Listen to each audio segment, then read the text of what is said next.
Yom Tov à tout le monde. On pourrait même dire Chag Sameach, dans ce jour extraordinaire de Pessah Sheni. Il est coutumier dans le Ham Israël de relier Pessah Sheni à la Hilula du Tana Ha'elaki, du maître de toute la Mishnah, Rabbi Meir Ba'alanes. Qui connaît pas Rabbi Meir? De la Tunisie à l'Algérie, au Maroc, les Ashkenazim, Sfaradim, Chassidim, tout le monde met quelques pièces à la Tzedaka en pensant Ela de Rabbi Meir Haneni. Nous perdons quelque chose, Ela de Meir Haneni. Quoi qu'il nous arrive dans la vie, une difficulté, comme il est rapporté dans nos sages, qu'un homme a la moindre difficulté, il a juste à prier Leilou Nishmato de Rabbi Meir Balanes et Akadosh Baruch Hu va exaucer ses prières. On voudrait peut-être expliquer aujourd'hui, prendre quelques minutes pour expliquer cet homme extraordinaire, cet homme, ce malach, ce sage, ce tana, mais peut-être pas tout à fait connu de tout le monde. Pour pouvoir comprendre d'où vient Rabbi Meir et d'où va-t-il rechercher cette force si extraordinaire, allons au départ, comme on dit chez nous, aux racines, de voir de où Rabbi Meir est né et qu'est-ce que véritablement Rabbi Meir a apporté dans le Ham Israël. Il a une question qui est véritablement intéressante, c'est que le Talmud, la Mishnah, les Shisha Sidrei Mishnah sont remplis par des centaines de Chachamim. Rabbi Akiba, Rabbi Yoshua, Rabbi Elazar, Rabbi Chaim Segana Kohanim, Rabbi Ishmael Ben Elisha, et j'en passe, que juste leur nom nous fait frissonner. Nous lisons entre Pesach et Shavuot pour les Sfaradim et les Ashkenazim, de Pesach à Rosh Hashanah, les Pirkei Avot, où nous lisons toutes les Mishnayot avec le nom de chaque Chacham. Et pourtant, nous n'avons jamais trouvé aucun Chacham à part Rabbi Meir Balanes, où nous donnons de la Tzedaka au nom de Rabbi Meir. Pourquoi pas au nom de Rabbi Akiba? Pourquoi pas au nom de Rabbi Chaina ben Dosa? Pourquoi pas au nom du grand et vénéré Rabbi Shimon Bar Yochai Tana Ha'elaki? Pourquoi Chachamim pratiquement nous ont instauré ce sage Rabbi Meir Ba'alanes, quelque chose d'extraordinaire qui vit parmi nous? Je me rappelle un jour, ayant donné un cours à Pessah Sheni sur Rabbi Meir, et une femme m'a dit, je crois qu'il habitait dans mon village au Maroc. Ma mère me parlait toujours de lui. Les gens ont souvent l'impression que Rabbi Meir a vécu avec eux dans la même rue. Mais qui est véritablement Rabbi Meir Ba'alanes? Alors laissez-moi, avec humilité, peut-être voir et nous apprendre quelque chose d'extraordinaire. Eh bien, Rabbi Meir Ba'alanes, son histoire va commencer pas dans le Talmud, pas dans la Mishnah, mais beaucoup plus tôt. Nous savons qu'il est écrit dans le Pasuk, dans Parashat Bereshit, au moment où Yaakov Avinu, après 20 ans de dur labeur chez Esav, il va enfin arriver à quitter Esav et il va rentrer pour repartir chez son papa après 20 ans. Et à ce moment-là, Esav vient vers Yaakov Avinu et la Torah nous dit Arba meot ishimo. Il y a Esav Harasha arrive avec 400 hommes pour littéralement tuer son frère. Nous savons que Esav avait déjà un plan, cela faisait 20 ans, en disant les jours de mon père s'approchent et je vais tuer mon frère Yaakov Avinu. Et il voulait lui prendre sa beracha. Et à ce moment où Yaakov Avinu, il entend que Esav arrive avec ses 400 soldats et Yaakov lui avec 11 enfants et que femmes et des milliers et peut-être même des centaines de milliers de moutons, d'après nos chazal, qu'allait-il faire contre Esav Harasha? Et la Torah nous dit Vaïra Yaakov Meod. Et Yaakov a eu excessivement peur. Vayetzerlo. Et Yaakov Avinu, on pourrait dire aujourd'hui, il a eu du stress, il a été en difficulté à concevoir qu'allait-il faire, comment allait-il protéger sa famille. Vayachat et ta'am asherito. Et la Torah nous dit que Yaakov Avinu va séparer le campement, la moitié de ses enfants d'un côté, la moitié des enfants de l'autre côté. Vetatson, vetabakar, et le petit bétail et le gros bétail. Vehagemalim, lishne machanot, et les chameaux en deux camps. Et Rashi se pose la question, nous trouvons dans le verset ici deux pronoms, deux adjectifs plutôt, qui vont nous parler de ce que Yaakov a-t-il ressenti. Vaïra et Vaïetzer. Dit Rashi, pourquoi c'est marqué Vaïra, il a eu peur, et Vaïetzer, c'est comme si qu'il a été pris d'un stress particulier. Dit Rashi que Yaakov Avinu a eu peur de deux choses. Vaïra Shema Yaharog, Shema Yahareg. D'abord, Yaakov Avinu, il a eu peur. Yaakov avait une mission particulière d'avoir 12 enfants. Il lui était né encore seulement que 11 enfants. Binyamin n'était pas encore né. Yaakov Avinu a eu excessivement peur de mourir. La Mishnah dit dans Pirkei Avot, Al kochach atachai, Al kochach atamet, contre ton gré, tu viens dans ce monde, et bien contre ton gré, tu pars de ce monde. Yaakov Avinu, sa mission n'était pas encore terminée. Yaakov Avinu a eu peur de mourir. Dit Rashi, que veut dire le mot Vayetzer? Et que Yaakov Avinu Vayetzer, il a eu ce stress. Dit Rashi, Im Yaharog ou et Acherim. Si lui, il va tuer Acherim. Chachamim disent ce que veut dire. Pourquoi Yaakov Avinu avait eu cette peur de tuer? A priori, nous avons une mitzvah dans la Torah, que la Torah nous enseigne, Haba leorgecha, Ashkem leorgo. Un homme qui vient vers toi pour te tuer, il y a une mitzvah pratiquement de le tuer. Pourquoi? Parce que ta vie est importante. Comment vas-tu te laisser te faire tuer? Tu dois faire tout ce qui est en ton pouvoir pour pouvoir véritablement tuer la personne qui veut te tuer. Alors la question qu'on se poserait sur Rashi, c'est pourquoi que Rashi nous dit que Yaakov Avinu a eu peur de tuer son frère. A priori, quelle a été cette peur particulière?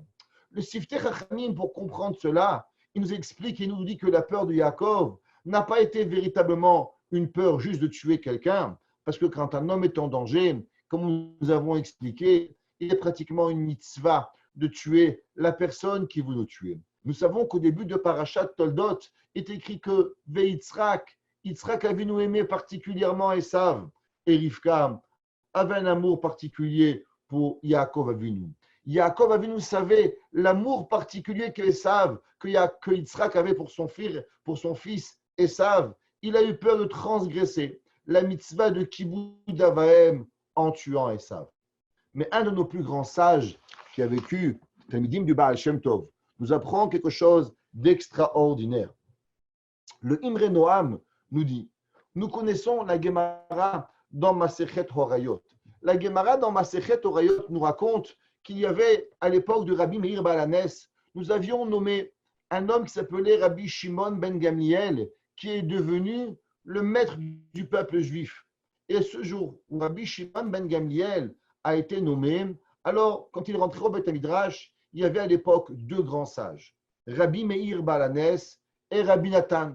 Rabbi Meir était appelé le Chacham, le sage de la génération, et Rabbi Nathan, le Avbedin. Au moment où Rabbi Shimon ben Gamliel rentrait dans le Beth Midrash, alors tout le monde se levait en honneur au sage de Am Israël, le Nassi.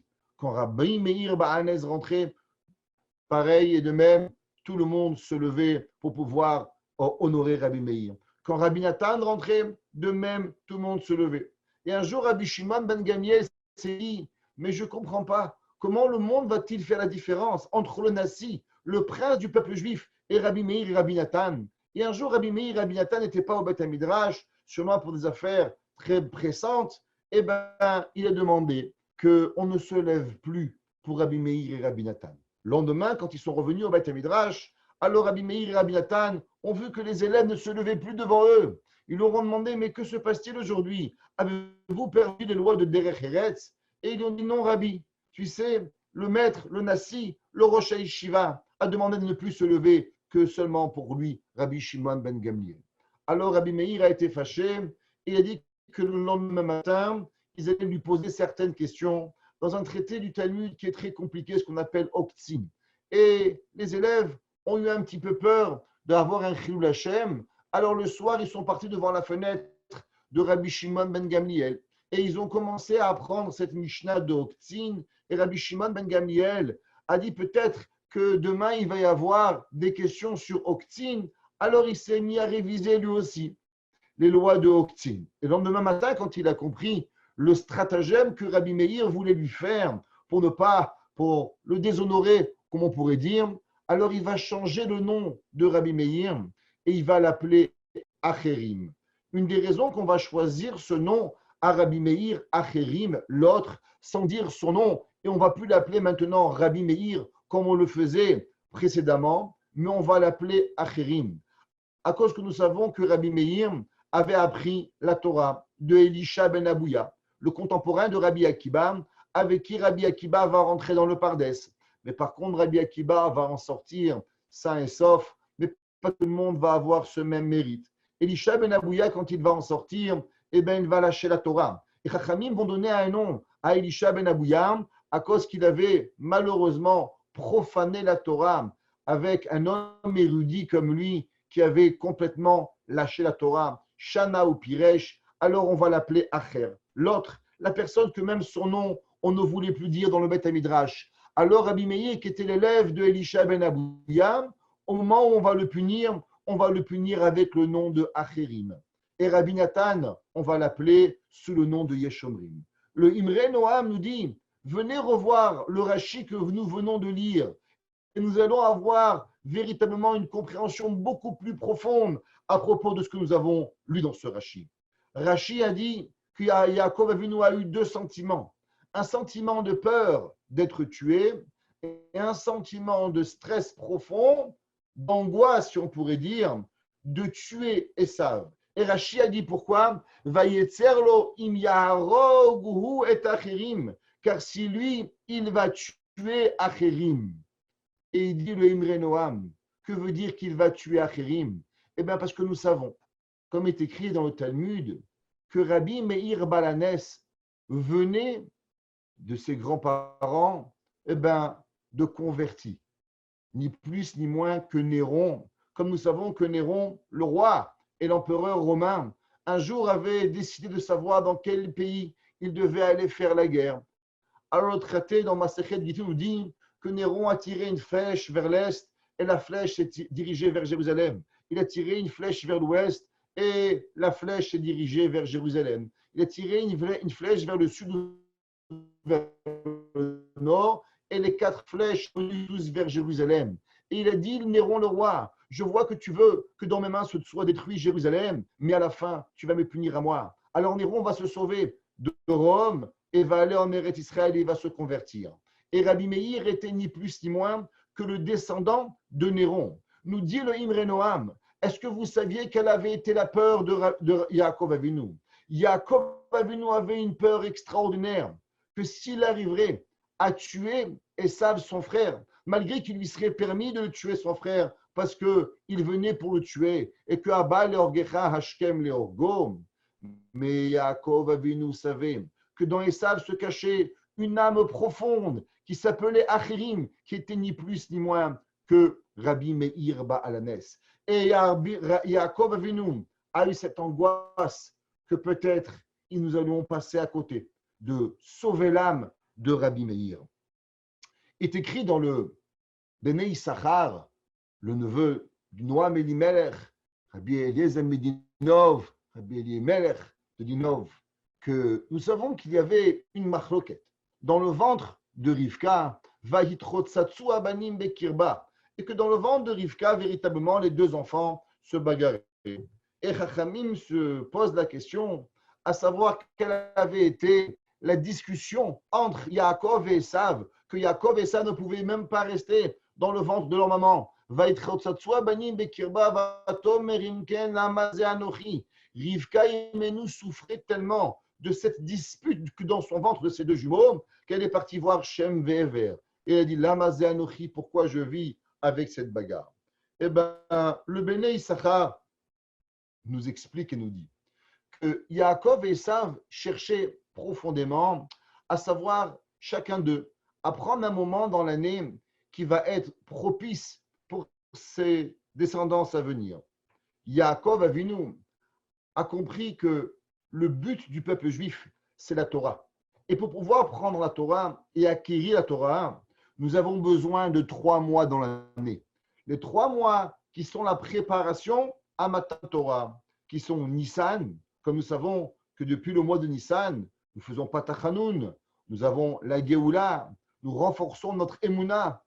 Un juif sans Emouna est rien du tout. C'est pour ça que le mois de Nissan s'appelle le mois de la Emouna. Alors Nissan est le mois où véritablement on a rempli de Emouna. Et dès que nous finissons Pessah, nous commençons le mois de Iyar et le mois de Sivan, où nous comptons le Homer. Les mois Nissan, Iyar et Sivan sont les mois de la préparation à la Torah. Yaakov Avinu était farouchement, avec une force extrême, pour prendre de son frère Esav les 3 mois. Nissan, Iyar, Sivan. De l'opposé, Esav Aracha s'est dit c'est extraordinaire. Je vais venir récupérer dans ce bas monde 3 mois. Quels sont les 3 mois que Esav voulait? Esav voulait récupérer Tammuz, Av et Elul. Pourquoi Esav voulait prendre particulièrement le mois de Elul? Chachamim nous disent que durant le mois de Elul, nous savons que le peuple juif a ce pouvoir de Teshuvah, ce pouvoir pour se rapprocher avec Akadosh Baruch Hu. Et Esav voulait à tout prix voler le mois de Elul au peuple juif de façon à empêcher le Ham Israël de faire la Teshuvah. Nous savons que Chachamim nous enseigne dans la Gemara, dans Masechet Berachot, page 34b, que Bimkom Shebale Teshuvah Omdim, En Tzadikim Gimurim Yecholim La'amod. À l'endroit où les gens qui font Teshuvah, ça veut dire que si un homme s'est éloigné de Dieu, mais par la suite il a fait Teshuvah par amour, alors son niveau est beaucoup plus supérieur après la Teshuvah qu'avant la Teshuvah. Et ça, Varacha avait une seule volonté, empêcher le peuple juif de prendre le mois de Elul, qui représentait le mois de la Teshuvah.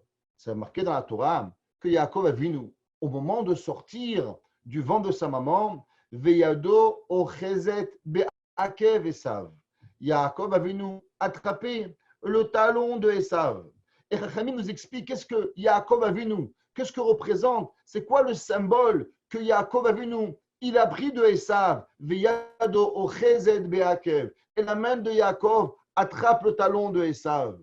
Le Chachamim dans le Sodot de la Torah nous apprend que nous savons qu'il y a 2 mois très durs sur le peuple juif. Le mois de Tammuz et le mois de Av. Le mois de Tammuz, destruction de Jérusalem.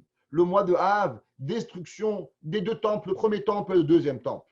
Yaakov Avinu a dit à Esav, c'est vrai, tu as pris 2 mois, Tammuz et Av.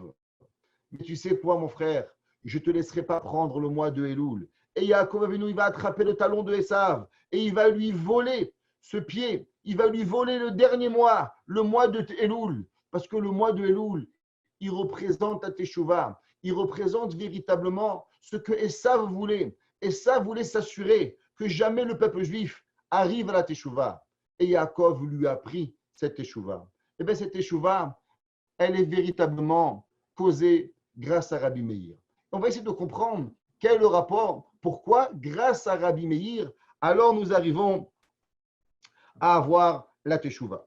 Un de nos grands maîtres qui a vécu à la fin du XVIIe siècle, Rabbi Yaakov Ninav, un des grands maîtres qui vivait à Tzfat, nous ramène un midrash assez étonnant.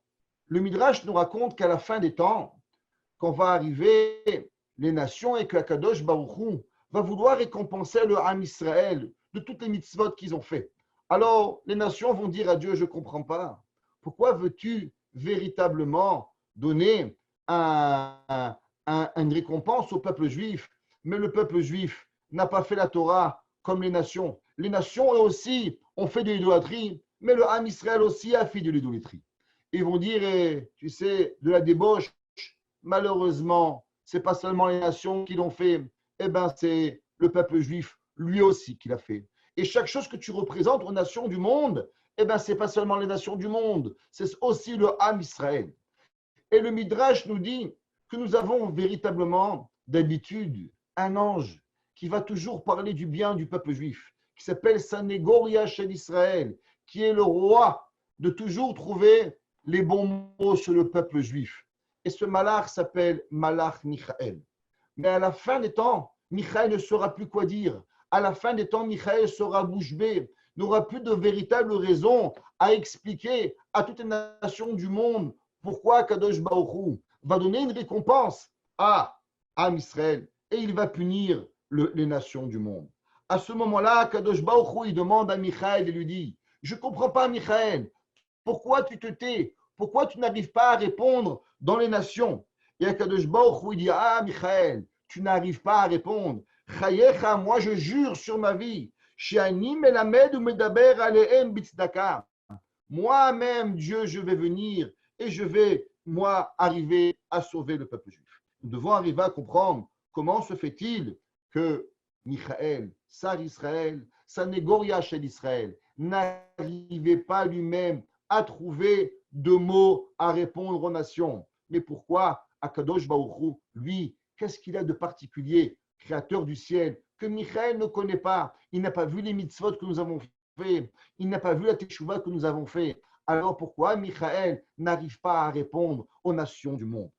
Pour comprendre cela, on doit comprendre une page du traité de Talmud dans Baba Batra, dans le troisième traité des Babot qu'on appelle à la page 10.2. La Gemara raconte qu'il y avait une discussion entre Tournus Rupus Aracham et Rabbi Akiba. Tournus Rupus était un général de l'armée et Tournus Rupus a demandé à Rabbi Akiba, dis-moi Rabbi Akiba, ton Dieu qui est tellement Dieu de miséricorde, Akadosh Baruch Hu, que tu dis El Malé Rahamim, Akadosh Baruch Hu Rahum Vechanoun, Erech Apayim, Rav Chesed Ve'emet, qui est plein de bonté. Pourquoi a-t-il créé des pauvres? Pourquoi dans le monde il y a des riches et dans le monde il y a des pauvres? Alors Rabbi Akiba a répondu à Tournus Rupus Aracha, parce que dans la pauvreté et dans la difficulté, Akadosh Baruch Hu, il pardonne à son peuple. Des fois, il est possible qu'un homme a fait une avéra dans ce monde et à place de le punir dans le monde futur à travers des difficultés que nous n'avons même pas d'idée, alors Akadosh Baruch Hu, il va punir l'homme dans ce bas monde pour pouvoir lui donner une grande récompense dans le monde futur. Alors, on nous repousse à Racha à demander à Rabbi Akiba, je ne comprends pas. Si Akadosh Baruch Hu, il veut qu'un tel ou un tel ou un tel soit pauvre, et c'est pour pouvoir lui donner du bien dans le monde futur, alors qu'est-ce qui vous donne, vous, le droit de venir et de sortir les pauvres de la pauvreté? Pourquoi il y a tellement d'organisations de chesed dans le peuple juif? Pourquoi vous avez tous les coins de rue une autre organisation qui fait du chesed? Eh bien, laissez les gens pauvres. Si c'est la volonté de Akadosh Baruch Hu, alors laissez-les véritablement dans la pauvreté, parce que c'est ça que Akadosh Baruch Hu il veut. Alors Rabbi Akiba a répondu à Tournus Rupus Aracha en disant, tu as raison. Tu sais, que se passe-t-il si un jour le roi met son fils en prison et il le punit de manger, de boire? Mais il y a un homme qui est bien gentil et qui va derrière les demandes du roi et qui va nourrir le fils du roi. Est-ce que tu penses que le roi sera fâché ou le roi sera même content que nous l'avons désobéi parce que le roi n'a pas véritablement de volonté de faire de la peine à son fils? Alors il lui a dit, tu sais, le peuple juif n'est pas seulement un esclave à Kadosh Baruch Hu, mais il est principalement les enfants de Akadosh Baruch Hu. Et puisqu'ils sont les enfants de Akadosh Baruch Hu, alors même si Dieu a décidé sur certains de la pauvreté ou de la difficulté, Akadosh Baruch Hu est bien content quand nous venons et nous aidons les enfants du roi de Akadosh Baruch Hu. Une bonne explication de Rabbi Akiba. Pourtant, cette explication est discutée.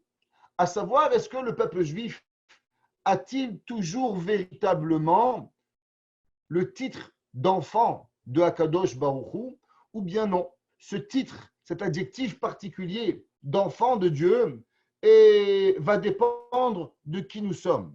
Nous voyons que dans le traité, dans Masechet Kiddushin, page 36a, il y a une machloket entre Rabbi Yehuda et Rabbi Meir Baal.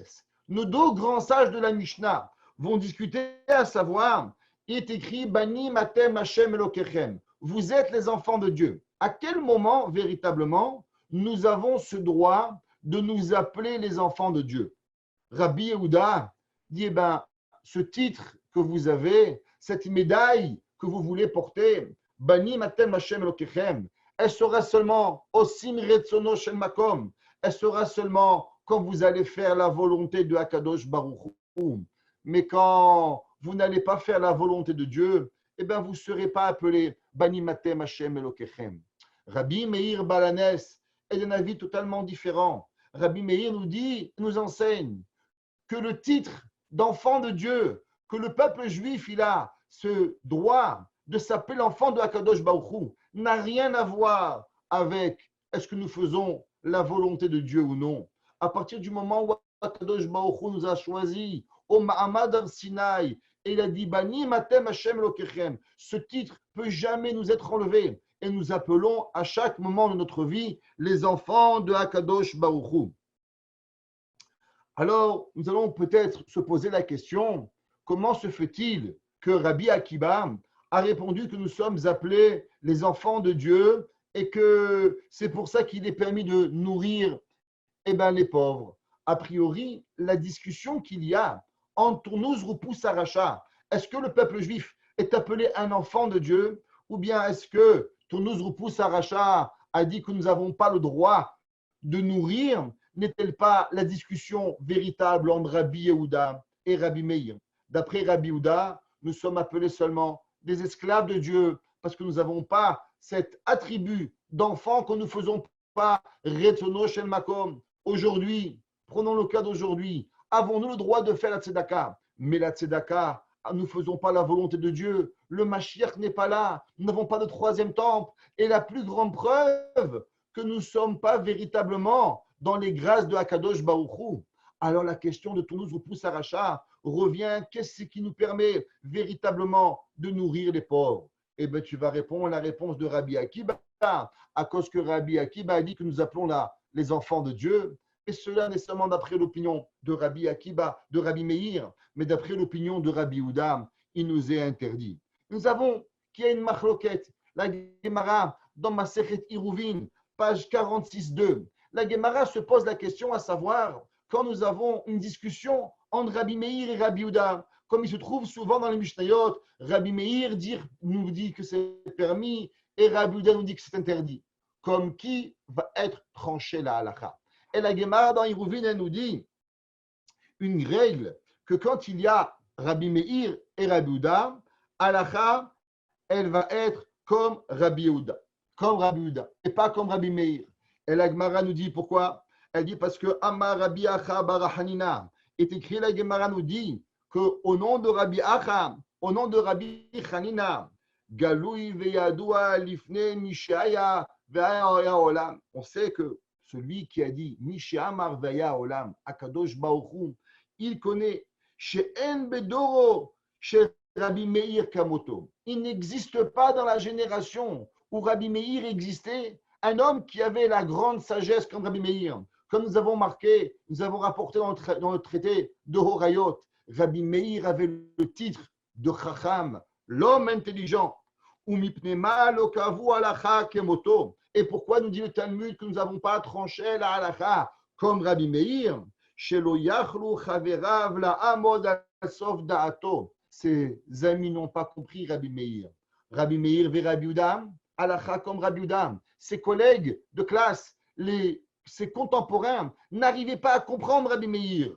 Alors comment se fait-il que Rabbi Akiba a répondu à Tournouz Roupous Aracha d'après l'opinion de Rabbi Meir? Mais Rabbi Meir n'est pas la halakha. La halakha, elle est seulement comme Rabbi Akiba et comme Rabbi Yehuda. De plus, vous savez qu'il est rapporté dans le traité de Baba Metzia. La Gemara nous rapporte une discussion qu'il y avait un jour entre les sages Rabbi Eliezer et Chachamim à propos, à savoir sur un certain four, est-ce que le four est cachère ou le four est non cachère? Et on a demandé qu'on va demander à Kadosh Baruch Hu. Et Kadosh Baruch Hu lui-même va dire que la halakha elle est comme Rabbi Eliezer. Et on va répondre à Dieu, tu sais Dieu, à Torah, lo bashamayim. La Torah n'appartient pas dans le ciel, la Torah elle appartient ici-bas. Et que nous, les hommes, nous avons le droit de décider la Torah. Donc si nous avons le droit de décider la Torah, et que les humains ont décidé que la halakha elle est comme Rabbi Yehuda, donc a priori la question de Tournouz Roupous Aracha, elle est encore plus forte. Comment se fait-il que nous avons le droit de donner la tzedaka quand véritablement, d'après Rabbi Yehuda, nous sommes appelés des esclaves? Et alors, comment pouvons-nous changer le décret de Akadosh Baruch Hu. Nous pouvons répondre, a priori, que véritablement, Akadosh Baruch Hu lui-même, par rapport à lui-même, il a le droit de choisir. C'est vrai que dans ce bas monde, Rabbi Meir et Rabbi Yehuda, ça c'est halakha comme Rabbi Yehuda, mais à savoir la volonté de Akadosh Baruch Hu, alors ça c'est Akadosh Baruch Hu lui-même qui va décider. C'est le créateur du ciel qui va décider quel rapport il veut avoir avec nous. Ce n'est pas par rapport à nous quel rapport on va avoir avec Dieu, mais plutôt comment Akadosh Baruch Hu, lui, veut avoir le rapport avec nous.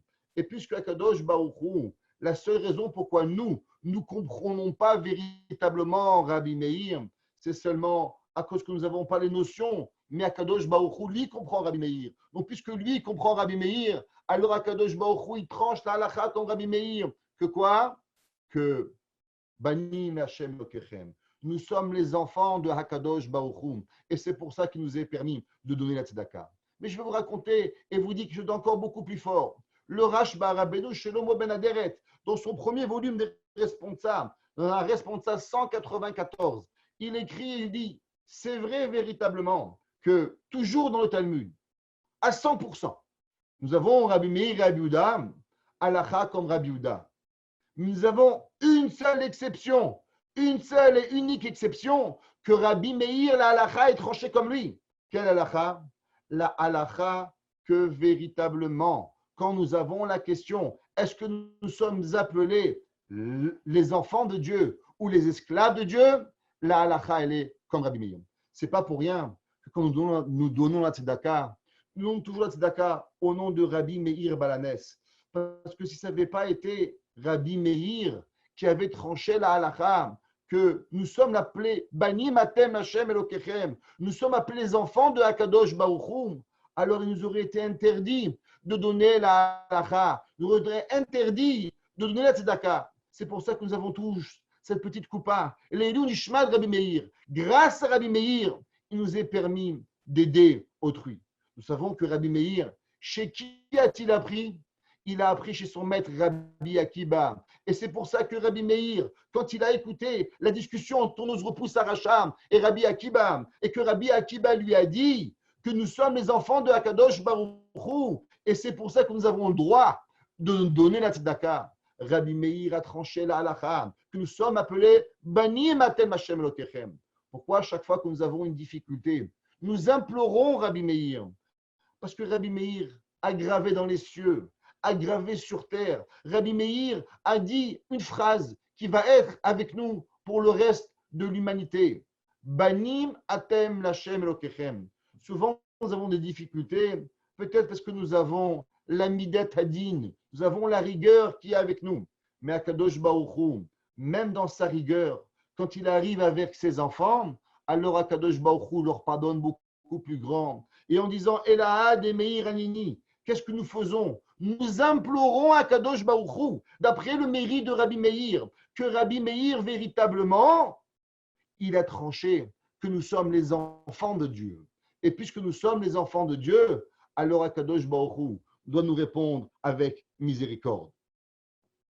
Nous voyons dans le traité de Masechet Shabbat, la Gemara nous rapporte à propos d'un Shabbat que Akadosh Baruch Hu, au moment où Moshe Rabbeinu, il est monté recevoir la Torah, alors les anges du ciel, ils ont demandé Malilod Isha Benenu, que fait-il un enfant parmi nous, le fils d'une femme, que fait-il? Et la Gemara répond que Akadosh Baruch Hu a répondu aux anges, la Kacha Torah, il est venu pour prendre la Torah. Et les anges ont dit, mais non, Tena Odecha la Shamaim, garde la Torah dans le ciel, nous voulons la Torah. Et Akadosh Baruch Hu dit à Moshe Rabbeinu, attrape le Kisei HaKavod, attrape le trône céleste et va donner une réponse aux anges. Et tout le monde se pose la question, pourquoi véritablement Moshe Rabbeinu a dû attraper le trône céleste? Pourquoi Kadosh Baruch Hu a dit à Moshe Rabbeinu, attrape ce trône pour leur répondre? Eh bien, la réponse en vérité, elle est très simple. Les anges pensent qu'un homme, quand il fait des mitzvot, alors il a un niveau extraordinaire. Mais quand il ne fait pas des mitzvot, il perd ce niveau et il n'a pas de moyen véritablement de récupérer ce niveau. Comme ce que dit Rabbi Yehuda. Rabbi Yehuda dit qu'un homme, quand il fait malheureusement des Averot et que Akadosh Baruch Hu ne lui a pas pardonné comme nous voyons aujourd'hui, eh bien, malheureusement, tu es attrapé dans un système où tu ne peux plus t'en sortir. Alors pourquoi avoir la Torah? La Torah, tu vas la blasphémer, et tu ne pourras pas revenir vers Akadosh Baruch Hu.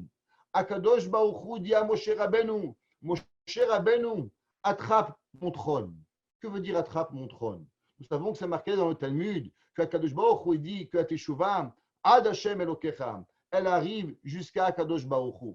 Et la Gemara dit que veut dire Ad Hashem Elokecha. La Gemara dit que la Teshuvah, elle arrive jusqu'au trône céleste. Alors Akadosh Baruch Hu dit à Moshe Rabbeinu, Moshe, explique-leur aux anges que veut dire la Teshuvah. La Teshuvah n'est pas seulement quelque chose d'aléatoire où l'homme il fait Teshuvah, mais malheureusement, il ne peut pas grandir encore plus haut qu'il est arrivé. La Teshuvah amène la personne à un niveau encore beaucoup plus grand d'où il est arrivé. Et c'est pour ça que Moshe Rabbeinu va attraper le Kisei HaKavod, il va attraper le trône de Dieu et il va dire, regardez grâce à quoi la Teshuvah elle va arriver.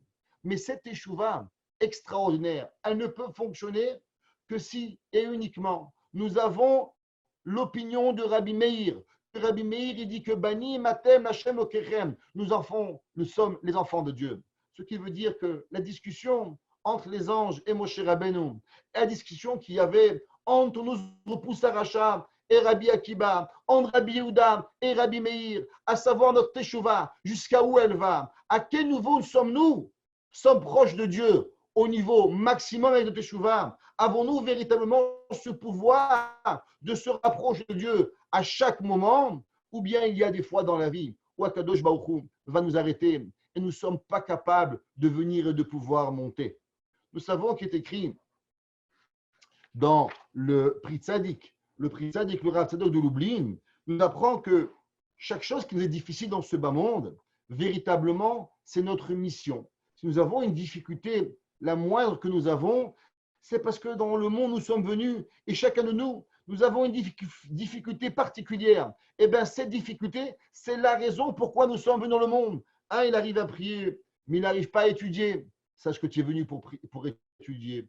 Un, il arrive à étudier, mais il a difficulté à prier. Eh bien, c'est parce que tu es venu pour prier. Un, il arrive à faire Shabbat, mais pourtant, il a difficulté avec la tzedaka. Tu n'es venu dans ce bas monde que pour faire la tzedaka. Et chacun de nous a une différente mission particulière pour venir dans ce monde. Et ça, Varacha avait une volonté, depuis le ventre de sa maman, nous enlever la Teshuvah, nous enlever le pouvoir de la Teshuvah. Dans Esav, que va-t-il grandir? Eh bien, il va grandir cette Neshama particulière, la Neshama de Rabbi Meir, où Rabbi Meir va nous enseigner comment faire des Teshuvah Ad Hashem Elokecha, jusqu'à Hakadosh Baruch Hu, cette Teshuvah si puissante, au moment où Yaakov Avinu, il va se trouver devant Esav, à avoir la peur. Est-ce que je vais être tué ou est-ce que je vais tuer? Est-ce que je vais tuer mon frère? Et en tuant mon frère, malheureusement, qu'est-ce que je vais avoir? Eh bien, je risque de perdre cette notion de Teshuvah qui est tellement grande que seulement Rabbi Meir va nous apprendre dans le monde. Rabbi Meir Balanes est toujours en connexion avec Pessar Sheni. C'est quoi Pessar Sheni? Nous avons l'habitude de dire que Pessar Sheni, c'est le moment où les hommes avaient été impurs. Normalement, dans l'impureté, un homme qui était impur pour amener un korban, il n'a pas la possibilité véritablement d'apporter Avar Zmano, Batel Korbano. Comme nous disons, le temps est passé, et bien le korban est passé. Pessar Sheni, ce sont une volonté profonde de deux hommes qui ont dit, on ne peut pas passer à côté de Pessah. Pessah est le symbole de la Emouna. Pessah est le symbole d'avoir lâché la Avodah Zarah, de se rapprocher de toi, Kadosh Baruch Hu. Il est impossible à un homme de devoir rater Pessah. Il faut que tu nous crées une nouvelle mitzvah. Il faut que si un homme, pour X ou Y raison, n'a pas pu apporter Pessah Rishon, il s'est converti entre Pessah 1 et Pessah 2, il doit apporter un deuxième Korban Pessah. Parce que la volonté de se rapprocher de Akadosh Baruch Hu doit être à un niveau extraordinaire. Eh bien, Rabbi Meir nous apprend exactement cette même leçon. Qui que nous sommes, quoi que nous avons fait, aussi loin où nous pouvons être, il faut savoir que Un père ne se fâche jamais avec son fils. Akadosh Baruch Hu n'a jamais donné un deuxième korban de Shabbat, n'a jamais donné un deuxième korban de Sukkot, n'a jamais donné un deuxième sacrifice de Yom Kippourim. Nous avons raté Yom Kippour, le jour le plus saint du monde. Eh bien, malheureusement, tu n'as pas amené le korban, tu es perdu. Mais par contre, si nous avons oublié, si nous avons omis d'apporter le korban Pessah, nous avons une deuxième chance. Pourquoi? Parce que Korban Pessah représente véritablement le début de la relation que nous avons avec Akadosh Baruch Hu. Où Akadosh Baruch Hu a décidé que Bani Matem Hashem, nous sommes les enfants du Créateur du ciel. Les anges eux-mêmes ne comprennent pas ce que ça veut dire. Michael, l'homme, l'ange plutôt, qui va toujours parler du bien sur le peuple juif, il ne conçoit pas que Akadosh Baruch Hu peut nous traiter avec un tellement grand honneur. Il pense qu'Akadosh Baruch Hu, c'est un roi. Et le roi a des droits. Et comme nous dit la Gemara, que si un homme manque de respect au roi, eh bien le roi ne peut pas pardonner. Mais Akadosh Baruch Hu va répondre à Michael, nous dit le Rabbi Yaakov Ninav. Il dit, vous n'avez rien compris ma relation que j'ai avec le peuple juif. Le peuple juif n'est pas une relation de roi et de sujet, de maître à élève, mais ma relation que j'ai avec le peuple juif, elle est de Banim Atem Hashem Lokechem. Et au moment où les nations vont vouloir que Akadosh Baruch Hu va punir le peuple juif, grâce à qui Akadosh Baruch Hu pourra apporter Mashiach Tzidkenu? Akadosh Baruch Hu pourra apporter Mashiach seulement grâce à l'enseignement de Rabbi Meir, que Banim Atem Hashem Lokechem, que nous sommes les enfants de Akadosh Baruch Hu.